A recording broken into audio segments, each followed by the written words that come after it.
अस्सलाम वालेकुम। LSN news के साथ मैं हूं खिजर हयात। बहावल नगर से एक अहम खबर शामिल करते हैं।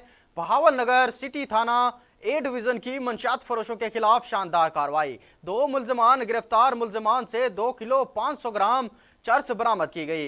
DPO नसीबुल्लाह खान की हिदायत पर मंशियात फरोशों के खिलाफ कार्रवाइयाँ जारी हैं। बहावल नगर थाना सिटी ए डिवीजन की मंशियात फरोशों के खिलाफ शानदार कार्रवाई। 2 मुल्जमान गिरफ्तार कर लिए गए। मुल्जमान से 2 किलो 510 ग्राम चर्स बरामद कर ली गई। सब इंस्पेक्टर वहाब असलम ने कार्रवाई करते हुए 2 मंशियात फरोशों को गिरफ्तार कर लिया। मुल्जमान के कब्जा से 2 किलो 510 ग्राम चर्स बरामद।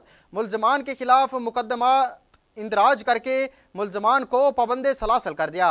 DPO बहावल नगर नसीबुल्लाह खान का कहना था कि मंशियात के खात्मे तक ये क्रैकडाउन जारी रहेगा। जराइम पेशा अनासिर माशरे का नासूर हैं।